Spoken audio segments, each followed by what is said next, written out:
There are 3 things I never expected to ruin my week: a passive-aggressive group text, a pink frosted sheet cake, and a letter from a bank I didn't even remember existing. Let me back up. I wasn't always the invisible sibling. Technically, I was the oldest, by 2 years, but in my family, birth order didn't matter. The hierarchy went like this. My sister, Haley, family treasure, social media entrepreneur, known for once posting a sponsored makeup tutorial with the caption, "Use code DaddyPaid." My parents, her #1 fans, managers of her fragile ego and even more fragile finances. Me, the guy who just does computers or something. According to Aunt Linda, it wasn't always this way. I used to think maybe I just had to try harder. Be more visible. I got straight A's in high school, part-time job at the hardware store, even fixed our family Wi-Fi so many times the router had my fingerprints engraved into it. Still, nothing stuck. Meanwhile, Haley once got a standing ovation at dinner for painting a rock. A literal rock. My mom said it radiated potential. When I turned 19, I left. No blow-up, no big goodbye, just packed my stuff, quietly nodded through a very budget dinner at a chain restaurant, and moved into a Craigslist room with a door that didn't close all the way. My parents said they couldn't help financially. Something about Haley's brand development costs. I got my first IT job wiping spyware off a guy's PC who clicked on a pop-up that said, "Click here for a free llama." That was my welcome to adulthood. Over the next few years I hustled. Took freelancing gigs. Got certified. Built a tiny client base. Upgraded from Spam Ramen to Rio Ramen. I still didn't have much, but at least everything I had was mine. Haley, on the other hand, was building her empire. She went from dorm room TikToks to pastel-colored, GRWM, videos in front of ring lights bigger than her head. She started wearing business casual to family dinners, as if replying to Instagram comments counted as a job. I wasn't bitter. I mean, maybe a little. Okay, yeah, I was definitely bitter, but the quiet kind. The kind that eats leftovers while watching their family post dinner pics with captions like, "Proud of our girl." #BossBabe. The last time I heard from them before everything went sideways was Haley's 500K follower party. I wasn't invited, but my mom sent a group chat selfie by accident. They were all smiling around a pink cake that said, "To our real star," in loopy icing. I responded with a thumbs up and went back to rebooting a failing NAS for a client who thought cloud storage meant putting his laptop on the windowsill. Then came the letter. It arrived 2 weeks later, sandwiched between junk mail and a coupon for teeth whitening I absolutely didn't sign up for. The envelope looked like one of those pre-approved credit card scams, but I opened it anyway. And there it was. My name, my full legal name, typed in bold above a number I couldn't process at first. $470,000. Below that, a property address I'd never heard of. And a cheerful sentence thanking me for trusting us with your mortgage experience. I sat there for a minute. Then reread it. Then checked the back for some sort of "just kidding" punchline. There wasn't one. I checked the envelope again. Checked the date. The return address. The spelling. Nope. All real. A $470,000 mortgage. In my name. For a house I'd never seen. In a neighborhood I couldn't afford when I was 19 and sleeping on a second-hand futon. I laughed. Actually laughed. Out loud. Alone in my living room. Because the only thing more ridiculous than that letter was the fact that, deep down, I already knew where this was headed. The next morning, I woke up hoping that the letter had just been a weird dream. You know the kind, the ones where you show up to high school naked, or accidentally marry your coworker because you clicked the wrong Zoom link. But no. The envelope was still there, on my kitchen counter, casually humming like a live grenade. And the number, $470,000, still made my stomach feel like I'd swallowed a brick made of overdue taxes. I did the only thing any sane person in my position would do. I googled the property address. It was a modern, 2-story house in a neighborhood that had gates, community security, and landscaping that looked professionally Botoxed. The kind of place where the HOA fines you for having a mailbox that leans 2 degrees to the left. I clicked through the listing photos like I was snooping through someone else's vacation album. Open concept kitchen. White marble counters. A walk-in closet the size of my entire first apartment. And a caption that said, "Perfect for a growing family or rising influencer seeking the spotlight." That last line hit like a slap made of glitter. Because if there was one thing I knew for sure, it was that Haley had always dreamed of living in a place like that. She used to post mood boards with captions like, "Manifesting my future content cave nail polish sparkles." I always thought she was joking. Apparently not. I wasn't even angry yet. I was numb. Confused. Kind of impressed, honestly. I mean, buying a house under someone else's name? That took commitment. And parental assistance. And the kind of identity documents you don't just find lying around. So I did something I hadn't done in a long time. I texted my mom.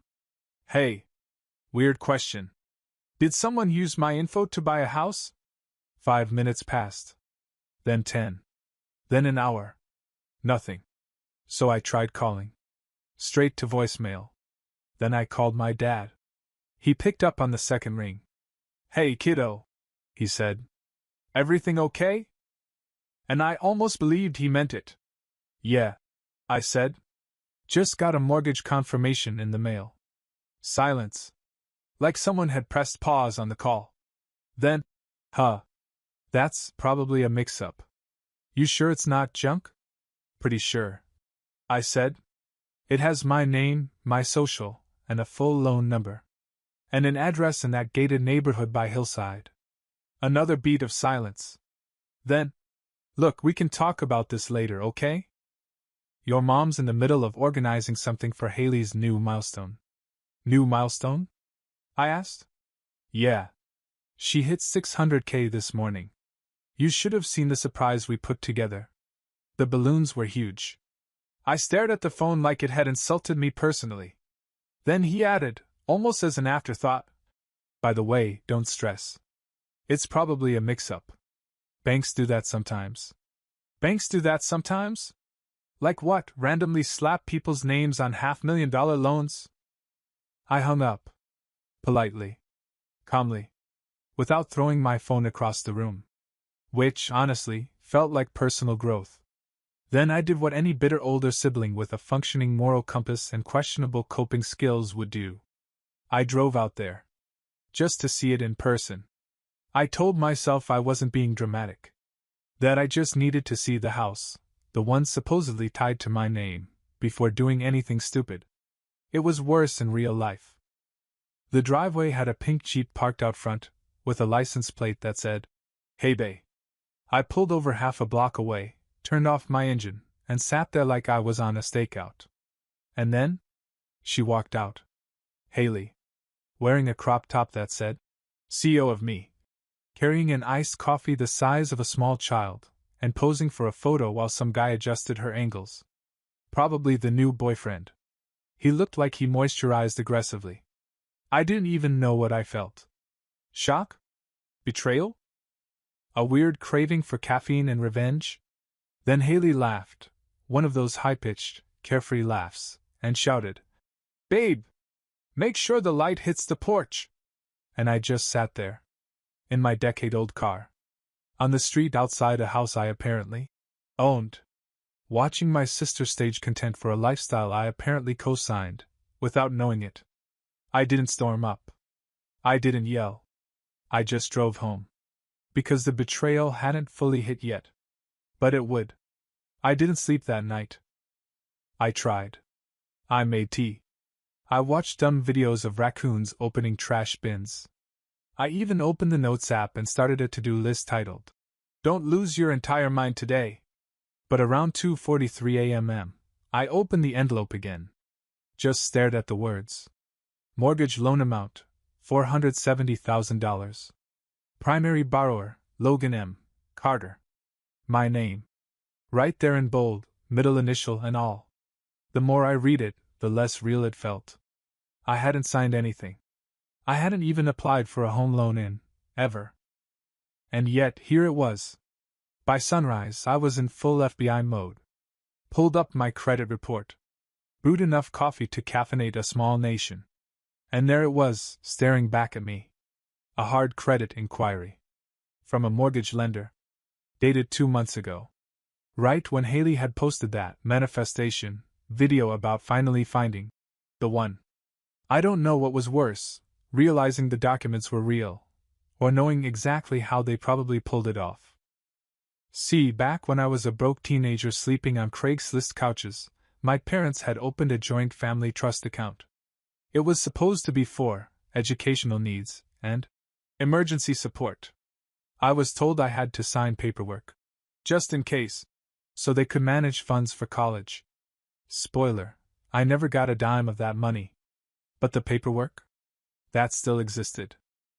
And apparently it was good enough to give them just enough access to make things look legit, or at least, passable to a mortgage officer named Chad who thought due diligence was a Pokemon move.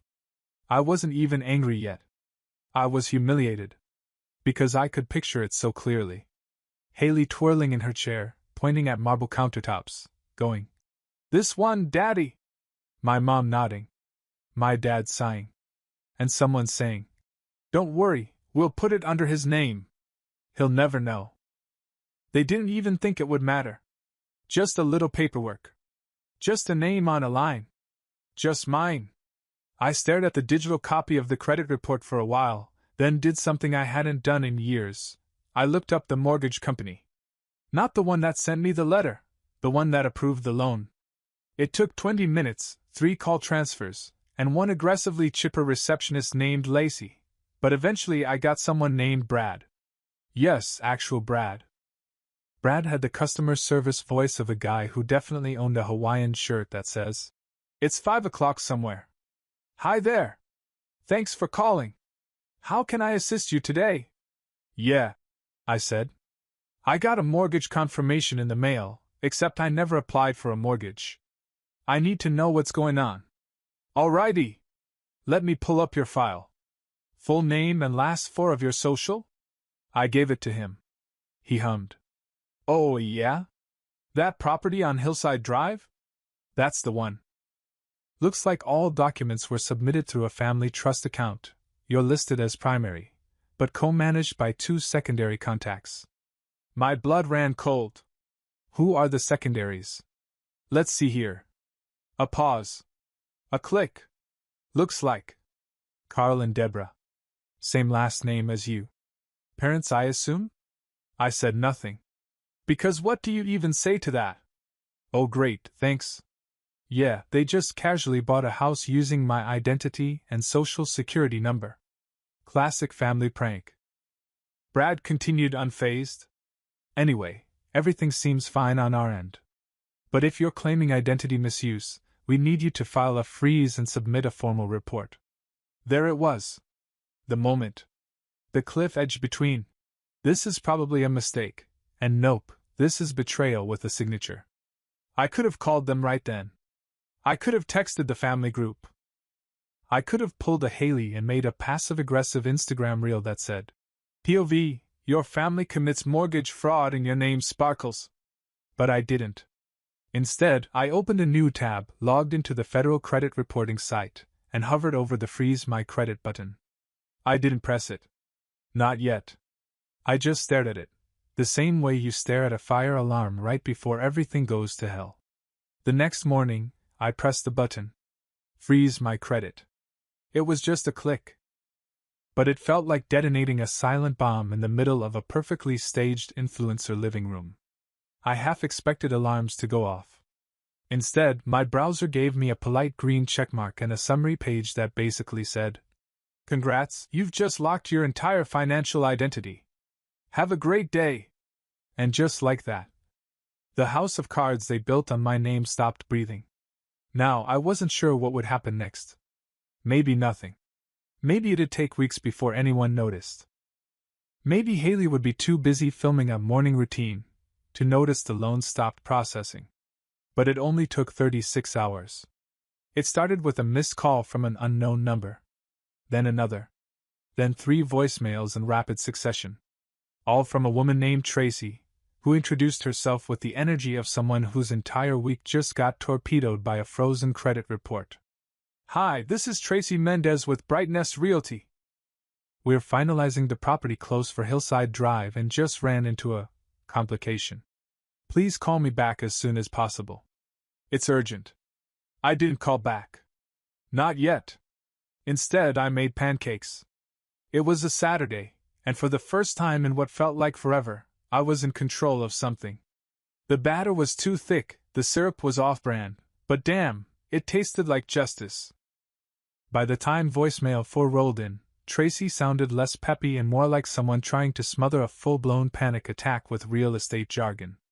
Hi again, Logan. So, we're seeing some flags on the financial side, possibly a frozen credit line? We're hoping it's a technical issue, but our financing partner's a little concerned. A little concerned. That made 2 of us. I checked Haley's social media, not to stalk, just market research. And oh boy. She just posted a reel titled, Empty House Tour. Manifestation Magic Sparkles, where she pranced barefoot through the foyer like she just closed on Buckingham Palace. I watched it twice. Once for the audacity. Twice for the acoustics, because that house? Still echoing. No furniture. No final clothes. They were celebrating early. Real early. The comments were full of hearts and emojis. You deserve this, Queen! OMG, that staircase! Where's the couch from? One user asked. Is it officially yours? Haley replied. Paperwork's basically done, nail polish just waiting on boring signatures, haha. Yeah. Boring signatures. Like mine. By Sunday afternoon, Tracy had gone from passive-aggressive optimism to full-court panic. Her 5th voicemail didn't even have a greeting. We need clarification on this freeze. If this isn't resolved by Monday, we're looking at breach of contract. This affects multiple parties. Please respond ASAP. I could almost hear the spreadsheets combusting in the background.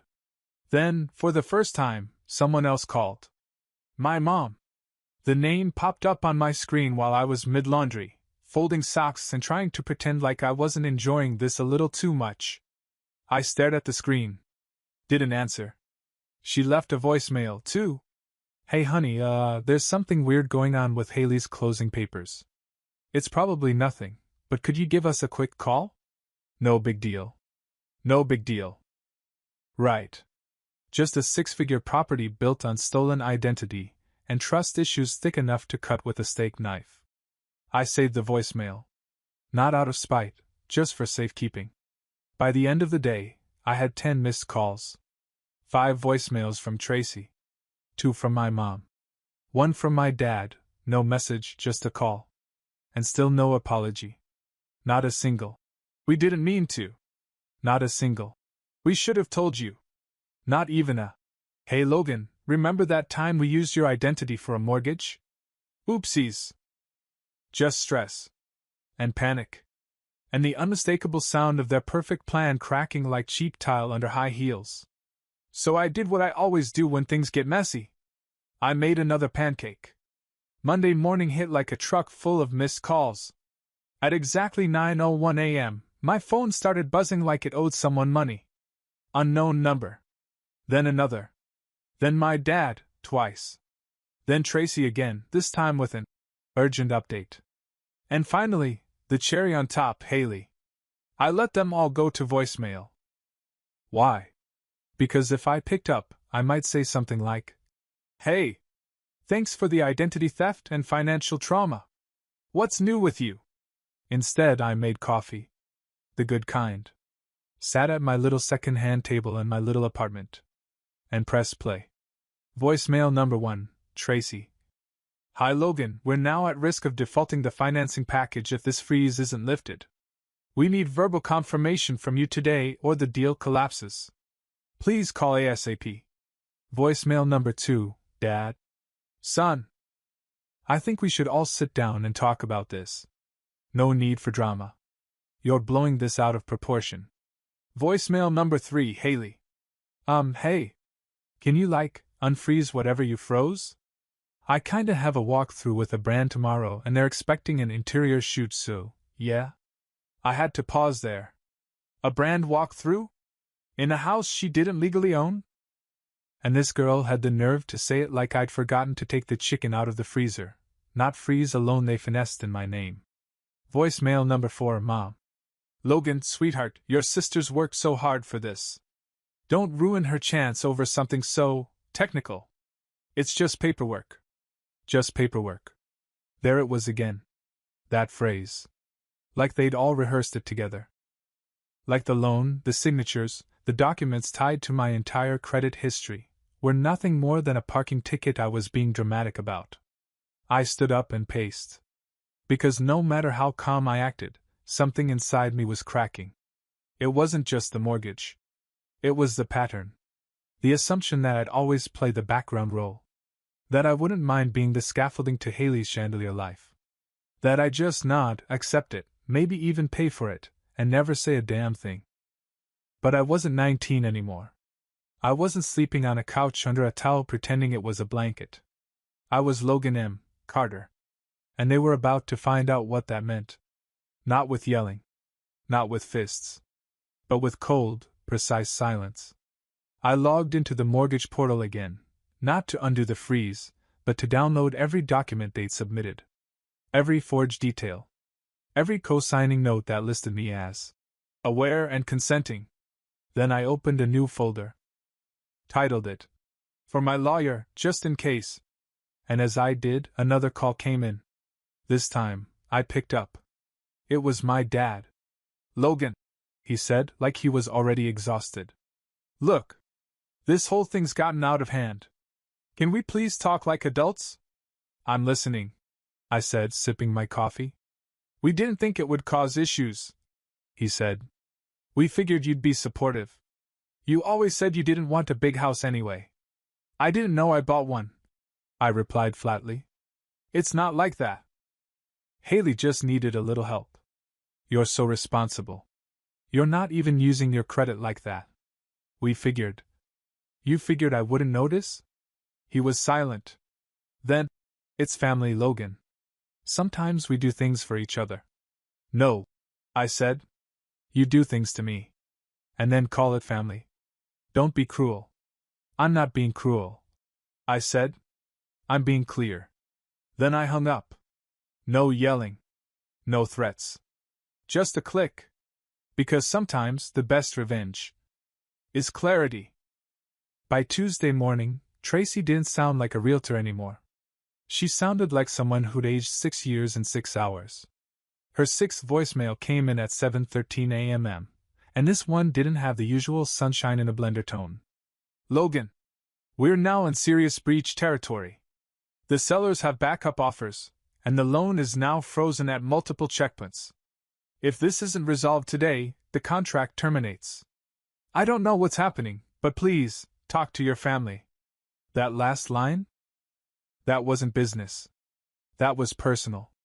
Because I could hear it in her voice. She knew. Maybe not the whole story.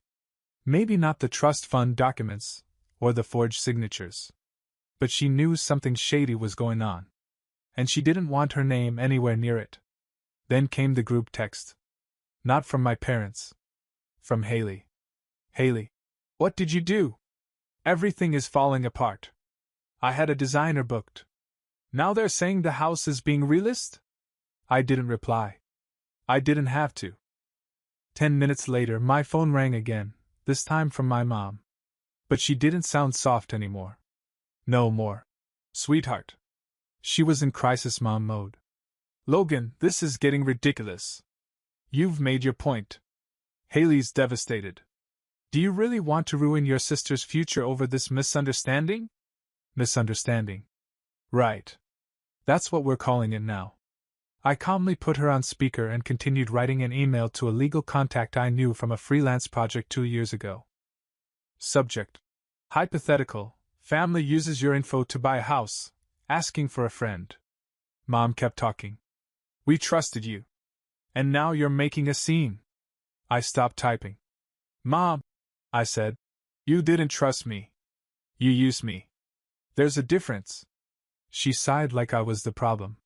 You're overreacting. It was just paperwork. You weren't even using your credit. What's the harm? The harm, I said slowly, is that my name is attached to a $470,000 loan. The harm is that if anything goes wrong, I'm the one the bank comes for. Not Haley. Not you. Me. That's not fair. No. It's not, I said. But it's accurate. Then I hung up. Not dramatically. Just surgically. Like removing a tumor.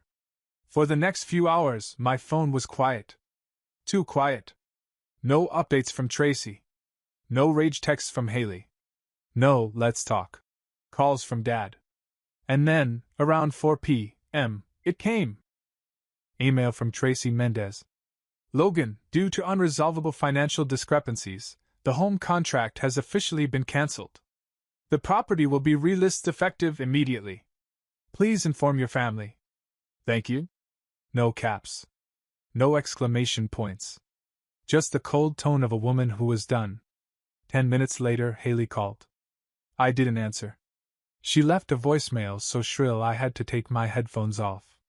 I hope you're happy. I lost the house. I lost my brand deal. I have a meeting tomorrow and now I'm a joke because of you. You're so selfish. All you had to do was sign. Click. That was enough of that. Then, finally, my dad texted. You've made your point. Are you proud of yourself? I stared at the screen. Thought about replying with a 15-paragraph essay. Instead, I sent one sentence. Let me know when you're ready to talk to my lawyer. I watched the read receipt appear. Then disappear. No reply. Just silence. A beautiful, heavy silence. I was folding laundry when the knock came. 3 sharp raps on my door. No call. No text. Just knock, knock, knock. I peeked through the peephole. Mom. Dad. Haley. The full cast, standing outside like a suburban version of Intervention, minus the emotional accountability. I cracked the door. Just a sliver. Just enough to make them uncomfortable. Mom spoke first. She always did. That overly sweet, passive-aggressive voice she saved for public settings and damage control. Can we come in? Are you here to apologize? I said. Or just to blame me calmly with better lighting? She blinked. Dad looked down like the floor might offer a better answer. Haley was already rolling her eyes like this was a personal inconvenience. She was wearing oversized sunglasses, inside the hallway, and a hoodie from some brand I was sure sponsored her fake house tour. We just want to talk, Mom said. I stepped out and shut the door behind me. Folded my arms. Stayed quiet. Haley gave me the look. That look. You're ruining everything again. Look she'd been perfecting since middle school. You always twist everything, she muttered. There it was. The phrase. Like clockwork. Not, we're sorry. Not, we messed up. Just, you twist everything. Classic. I didn't twist anything, I said calmly. You forged my signature. You used my credit to buy a house. That's not twisting. That's a felony. I'm just using the correct language. Dad finally spoke. You don't have to make this ugly. Oh, you already did, I said. You just hoped I'd keep the lights off. Mom crossed her arms. Logan, sweetheart. No, I cut in. Don't call me that. You don't get to play sweetheart while also betting my financial future on a marble staircase and influencer mood lighting. Haley scoffed. I lost my deal, you know. My whole content calendar's wrecked. I had brands lined up. You embarrass me. That one nearly made me laugh. You mean, I said, the brands who thought you actually owned the house. That one? You're such a jerk. No, I said. I'm just finally saying things out loud. The silence after that was thick enough to chew on. Then I pulled out the envelope. Plain manila. Quiet. Unimpressive. I handed it to my mom. What's this? She asked. Evidence, I said. Just in case anyone forgets how far this went. She opened it. Inside was everything. My frozen credit report. The full mortgage file with my name bolded at the top. The co-signer listing, Carl and Deborah Carter. And a one-page legal note that simply read: "This would qualify as identity misuse and potential fraud under state law." Dad skimmed it. His jaw tightened. Haley didn't even bother reading, she just said, "So now you're threatening us with lawyers?" "I'm not threatening," I said. "I'm clarifying." Mom's voice got small. "We didn't mean to hurt you." "We thought." "You thought I'd roll over," I interrupted. "Like always. Like when I slept on a friend's couch for 6 months and you told people I was traveling to find myself. Like when Haley needed help paying off her first failed boutique and you used my old savings account." I took a breath. Not because I was angry. Because I wanted to remember how this moment felt, standing outside my door, no longer begging for space at their table. I didn't say anything back then. I added, "I kept quiet. Like you expected. But not this time." Dad tried one last line. "You're tearing this family apart." "No," I said, voice flat. "You did that the moment you chose convenience over consent." No one spoke after that. So I walked back toward my door. "Logan," Mom called softly. I turned. She looked smaller than I'd ever seen her. Not older, just reduced. Like the weight of what they'd done was finally landing on her shoulders, one missed call at a time. "You really won't help her?" "I already did," I said. "You just didn't ask." Then I shut the door, not with rage. Not to make a statement. Just to finally give myself peace. And it was quiet. Gloriously, painfully quiet. Behind the door, I heard them linger. Then footsteps. Leaving. The next morning felt light. Not happy. Not victorious. Just quiet. I didn't blast music or make a victory lap. I just made eggs. Real ones, not the powdered dollar store kind I used to eat in a cup with a plastic fork when I was broke. And I breathed. Not like some dramatic, healing arc moment, just air in, air out. For once, it didn't feel like I was waiting for someone else to decide whether I got peace or not. Around 11 a.m., I checked my email. There it was. Subject: final attempt from Haley. "Logan, I know you're angry. I know you feel like we betrayed you. But this house was going to change everything for me." I had press lined up. A segment on a local influencer spotlight show. This was my big break. "You've always been the strong one. Can't you just let this go? Please. For me. For the family. For Mom and Dad. You know you're the only one who ever makes things happen." That last line made my stomach turn. Because it was true. I was the one who always made things happen. Rent payments. Credit scores. Groceries when Dad was short. Covering overdraft fees for Mom's card, quietly. Picking up Haley when her car got towed because she parked in a loading zone for aesthetic. And not once had any of them said, "Thank you." They just assumed. So this time, I decided to make something happen for myself. I logged into the credit freeze portal again, not to lift it, but to lock it permanently with a 10-year freeze and fraud alert. Then I updated my emergency contacts. Removed every family member. And finally, I pulled out my laptop and opened a document I'd been working on all week. Document title: "Support removed, effective immediately." It listed every utility bill I'd been silently paying for my parents. 2 old credit cards I'd been an authorized user on, both closed.